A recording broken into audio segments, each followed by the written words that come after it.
Oi, gente, bem-vindos a mais um episódio do Peguei o Beco Podcast, um lugar que eu falo vários assuntos que eu não tenho por quem falar, indicação de música, filme, histórias, assuntos aleatórios e muita vergonha alheia. Meu nome é Sui e eu espero que você se divirta de alguma forma. Então, bora começar! Conheci um canal no YouTube essa semana chamado Aprofundo. E quem apresenta ele é um rapaz chamado Lucas. Acho que é Lucas o nome dele. E ele pega temas variados para fazer uma pesquisa detalhada com uma análise no final. Aí ele já falou de programas antigos da madrugada, falou de Cinderela Baiana, aquele filme lá nacional, falou de Pica-Pau. E grande parte dos temas tem um apelo mais nostálgico, realmente. Inclusive, o primeiro vídeo dele que apareceu pra mim foi sobre a vinheta do Supercine, né? De por que a vinheta do Supercine faz você sentir medo, por que tem essa parcela de pessoas que falam que tinham medo dessa vinheta e tal. E eu não tava inclusa, nunca tive medo. É uma musiquinha que me remete a uma coisa sensual, é um jazz. No final tem aquele... que lembra uma coisa noturna, faz eu sentir uma solidão gostosa, sabe? É aquela solidão noturna que você tá até curtindo, sabe? Você na sua casa, uma tacinha de vinho, uma vibe sofisticada, sei lá, eu nunca me incomodei. Muito tempo atrás, eu vi no Twitter umas pessoas falando dessa vinheta e dizendo por que elas tinham medo. Para alguns, chegava no nível de mudar de canal para não ouvir. E foi unânime a sensação de abandono e angústia e melancolia. Tem um comentário de uma pessoa que me marcou muito e ela fala o seguinte: parece que quando começava a tocar essa música só existia eu no mundo. Eu imaginava os meus pais indo pra longe e nunca mais voltando. Era uma sensação horrível. Bem intensa, né? Teve outro rapaz que falou também o seguinte: se depressão tivesse um som, seria esse. O que eu discordo, porque pra mim esse era o som da vinheta do Domingo Maior. A do Domingo Maior, assim, acabava comigo. É aquela sensação de que o final de semana terminou, sabe? Que eu ia acordar 6 da manhã pra ir pra escola. Nossa, meu Deus do céu. E no vídeo, ele faz uma análise muito da hora sobre como as notas podem mexer com as suas emoções. E aí tem a escolha do gênero musical, que é o jazz, que já traz esse ar mais noturno, adulto, e a mistura de notas dissonantes e consonantes, algo assim que ele falou. Simplificando bem, são notas, entre aspas, tristes e felizes, falando de maneira bem leiga. Então foi feito para causar desconforto mesmo. A minha teoria é que, como eram filmes que passavam às 22 de um sábado, né, a temática já era bem mais adulta mesmo, geralmente era um suspense. Então eu acho que eles fizeram propositalmente para expulsar as crianças da sala. Deixar elas com gatilho. Não sei, será que faz sentido isso que eu tô falando? Ou eu tô indo muito longe? Eu não sei, mas eu acho que é capaz que seja isso mesmo. E aí eu fiquei reflexiva. Eu não tinha medo da vinheta do Supercine, mas eu era uma criança muito medrosa. As coisas eram muito horríveis na minha imaginação e eu levei muitos anos pra ver o meu primeiro filme de terror, por exemplo. Porque quase todo filme me dava medo. Suspense, filme sério, filme de desastre natural, filme de tubarão, pra mim era tudo terror. Velho, aquele filme super tosco de tubarão, no fundo do mar, eu acho, era alguma coisa assim, que passava mais 5 vezes no ano no SBT, eu tinha pavor de tubarão por causa daquele filme. Eu lembro do meu pai tentando assistir e eu do lado dele: ai pai, esse é aquele filme de tubarão, muda por favor, ai não sei o que. Aí meu pai: não, mas só é um filme, só é um filme. E eu: não pai, pelo amor de Deus. Eu começava a chorar. Aí meu pai tinha sempre que mudar de canal, então é isso, viu? Só não tem um filho. Aí eu lembrei que eu tinha muito medo de cartaz de filme também. Nossa, e esse eu acho que quase todo mundo tinha. Quase toda criança, assim, da minha época também. Eu lembro que os que mais me deram medo foram os do filme do Grito e do Olhos Famintos. Ai, nossa, que horror. Eu me senti com 100 anos agora. Eu ia nas lojas de CDs e DVDs, eu ficava analisando as capas. Aí qualquer capa que tinha sangue eu ficava com medo. E aí eu sempre via as minhas coisinhas de boa na infância, sabe? Um cocoricó, um pequeno urso. Eu fui uma criança criada pela TV Cultura. Inclusive, eu nunca entendi que putaria era essa da Globo, do SBT, de passar porra de desenho de manhã, sendo que eu sempre tava na escola. Nossa, isso me revoltava muito, enfim. Então, quando eu chegava da escola ao meio-dia, eu acho que eu pegava um pouco do X-Men Evolution, que passava no SBT, e depois era só cultura. Eu amava Mundo da Lua. Eu acho que qualquer pessoa da minha idade vai saber o que é Mundo da Lua, mas enfim, eu vou explicar. Era uma série que o protagonista era o Lucas Silva e Silva, e ele tinha um gravador que o avô dele mostrou pra ele, aí ele adorou e começou a usar pra brincar, né? Ele gravava altas histórias, altas fanfics, e a maioria delas terminava de um jeito muito caótico, né? O Lucas acordava e se dava conta de que tudo era só um sonho. E esse é um resumo de quase todos os episódios. Mas tem um episódio que me traumatizou muito, que é o do lobisomem. Eles criaram um episódio de terror, de fato, porque por muitos anos eu achei que o que me dava medo era a fantasia de lobo, que era um lobo bombado, com os dentes pra fora, e ele usava um macacão vermelho, tipo... Eu achei que aí faltou originalidade, porque o Chuck já usava macacão, né? E também o lobo tinha muito anabolizante, dava pra ser um lobo mais, assim, slim. Então hoje pra mim é não. A louca. Ai, é sempre bom fazer piada com nossos traumas. Quer dizer, nem sempre. Mas continuando. Eu pensei que era isso que tinha me impressionado. Era a fantasia tosca lá do lobo e tal. Que, apesar de tosca, era assustadora de fato. Mas a memória que eu mais tenho viva é que a história que o Lucas cria é uma tensão absurda. Ele imagina, ele e os primos, a irmã, a criançada que tá com ele lá, ele se escondendo de um lobisomem que já está na casa, numa noite de lua cheia. E aí tem a cena do bicho arranhando e estraçalhando a porta, né, que já é bem punk, bem assim.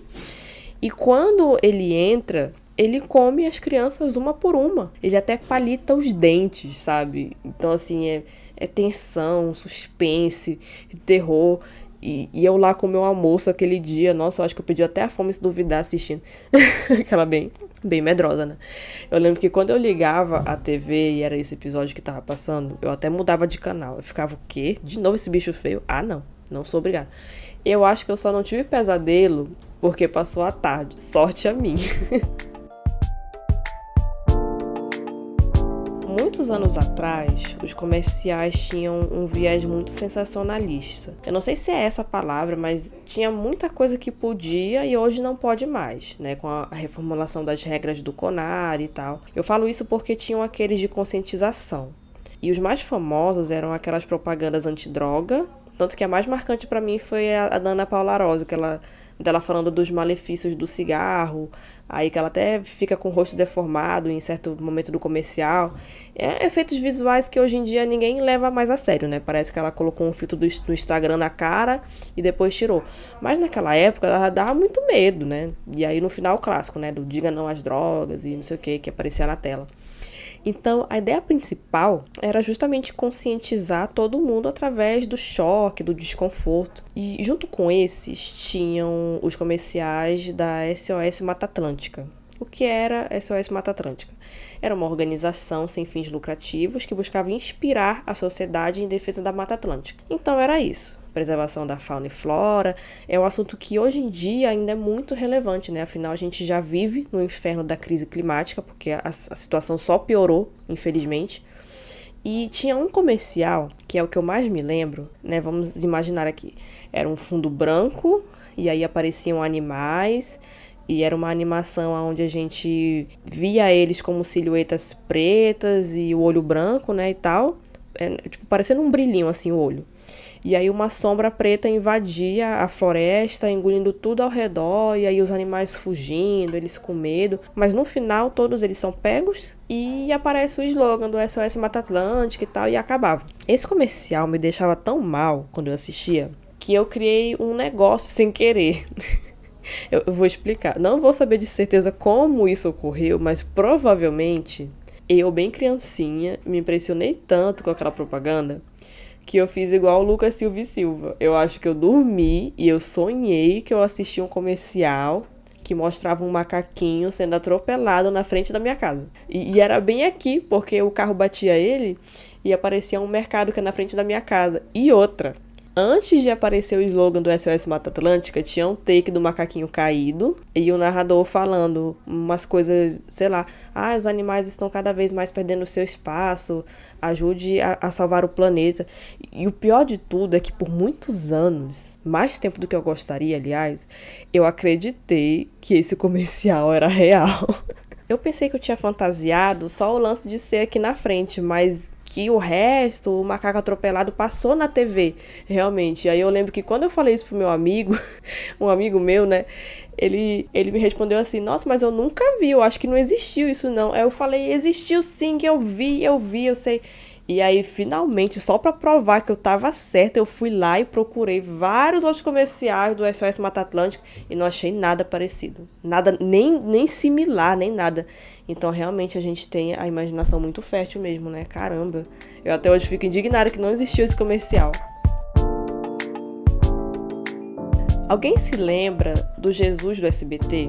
Para quem não se recorda ou nunca viu, era uma vinheta do SBT que passava depois da Porta da Esperança e mostrava um ator parecido com Jesus, ele no escuro e uma luz atrás dele para passar essa vibe divina, sei lá. E um narrador falava um texto bem bonito. Acho que era paz, esperança, enfim, eu vou aprofundar o texto dele daqui a pouco. Quando passava o Jesus do SBT, eu já era pré-adolescente, talvez. E eu ficava mexendo no meu notebook com modem, usando o Orkut MSN no meu quarto e deixava a TV ligada de fundo fazendo figuração pra mim, né? Quem nunca? Eu lembro que quando passava esse comercial, principalmente quando era noite, me dava uma sensação estranha. Eu acho que era um combo de coisa esquisita naquele comercial. Era o rapaz no escuro, a luz, a música, que era uma música calma e tal, e também deixava um ar de coisa misteriosa, né? Mas o que mais me chamava a atenção realmente era o texto, que era assim: paz, amor, fé, esperança, luz e união. Não são apenas palavras. Você tem certeza que já fez tudo o que podia pelo seu semelhante? Pense bem, pois um dia vamos nos encontrar e eu gostaria muito de chamá-lo de meu filho. Isso não parece um ultimato? Parece Deus assim, tipo dando um esporro, falando meio...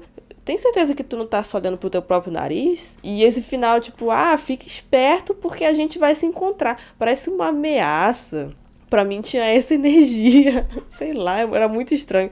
E ver à noite me dava um pouco de medo. Vamos admitir logo de uma vez, né? Me dava um pouco de medo mesmo. Mas, por muito tempo, eu achei que era uma experiência individual minha. Porque entre os cristãos, o Jesus do SBT foi hit.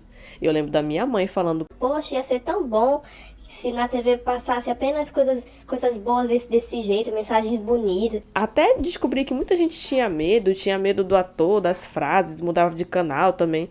E eu fui pesquisar qual é a história disso tudo. Eu achei um texto falando que foi gravado para ser uma mensagem especial de Natal, mas posteriormente foi usada no encerramento do Porta da Esperança. E Cristo foi interpretado por um jovem estudante paulista de Mogi das Cruzes, encontrado por acaso pelo Daniel Laureno Júnior, que produziu e dirigiu, né, e tal. Não tem nem sequer o nome do rapaz aqui. E eu fiquei, caramba, isso é uma coisa muito que eu colocaria no meu currículo, sabe? Experiência. Jesus do SBT. Já pensou? Eu vou deixar uma menção honrosa citando Rá-Tim-Bum, que era um programa da TV Cultura também. Nossa, o episódio inteiro só falando de TV Cultura, aonde tinham vários quadros e era focado no público infantil também, igual boa parte da programação. Eu vou citar o nome que é unânime do pessoal falando que tem medo, que é o professor Tibúrcio, né? O Marcelo Taz, de cara branca e andando acelerado. É uma coisa bem teatral, né? Exagerada. Eu gostava dele, eu achava ele tão simpático. Eu acho que eu tenho essa sina de gostar de coisa estranha desde muito nova, talvez. Eu não sei o que tem comigo. E tinha outra coisa também. Tinha um clipe no Rá-Tim-Bum que era de 3 atores vestidos de porco e eles ficavam enrolados numas toalhas, assim, uma roupa feita de toalha. E era uma música lá falando que era muito bom tomar banho. É pra incentivar as crianças a tomar banho, né? Mas eu achava aquilo tão estranho. Era um clipe assim meio furry. Nossa, como que é o nome desse povo que se finge de animal mesmo? Bolsominion, aquela. Não, acho que é Therian, sei lá. Parecia um negócio assim, era muito bizarro, era muito estranho. Eu acho que se fosse os fantoches de porco com roupinha de banho, não ia ser tão desconfortável, talvez. Era pra ter contratado o Astolfo do Cocoricó. Eu não sentia medo mesmo, mas tem umas coisas ali que caem no Vale da Estranheza. Os fantoches, o clima. Tinha um quadro que era de uma menina vestida de fadinha, numa floresta, e ela conversava com um rato fantoche. Cara, aquilo tudo parecia um sonho, Era tudo uma coisa meio psicodélica, o programa em si, mas eu acho que isso se deve principalmente à estética. E dessa vez eu tive que pedir a ajuda dos universitários, da Fernanda, né? Obrigado, Fernandinha. Após a Fernanda pesquisar pra mim, ela descobriu que o nome da estética é Memphis Milano ou Memphis Design, alguma coisa assim, que é um coletivo de arquitetura e design que se caracteriza por essas cores vibrantes unidas a figuras geométricas, círculo, quadrado e algumas coisas assimétricas. É bem diferentão mesmo. E enquanto eu tava pesquisando a pauta, eu tava refletindo muito sobre isso, que como eu absorvi muito desses cenários quando eu era criança, eu acho que eu tenho isso internalizado em mim até hoje. Nunca, nem sequer decorei a minha casa, mas eu sabia de alguma forma que eu sempre quis uma casa mais colorida, umas cores mais vibrantes. Isso se aplica até mesmo no meu estilo um pouco. Tudo bem que na minha paleta de cor das minhas roupas não varia muito assim do rosa, do roxo, do preto. Mas eu nunca tive uma vibe clean girl, né? Que é essas meninas que só veste branco, coloca gel no cabelo. Branco eu ainda uso dependendo da roupa, mas eu nunca gostei de tom pastel, por exemplo. Eu sempre tive cabelo colorido, mas nem no meu cabelo eu gostava. E aliás, isso é um outro detalhe, porque a gente que tem cabelo colorido tem que combinar as roupas com o cabelo. É uma coisa que a gente já faz meio involuntário até, eu acho. Às vezes você tá com uma roupa linda, mas aí o seu cabelo tá lá azulão, verdão ou vermelho e não combina, não conversa com a cor da vestimenta. E aí o meu cabelo tá lá roxo, aí eu vou vestir uma roupa bege e dependendo se for um tom muito quente pode ficar estranho. Ai, nossa, pra onde tá indo esse podcast? Enfim, eu vou até encerrar esse episódio por agora, porque nem eu imaginei que fosse render tanto pano pra manga, né? Mas eu nem falei de todas as coisas que eu queria, então pode vir uma segunda parte, né? Porque eu não quero que fique assim tão longo, senão eu acho que fica muito cansativo. E aceito sugestão de tema também. Então espero que vocês tenham gostado e até o próximo episódio. Bye!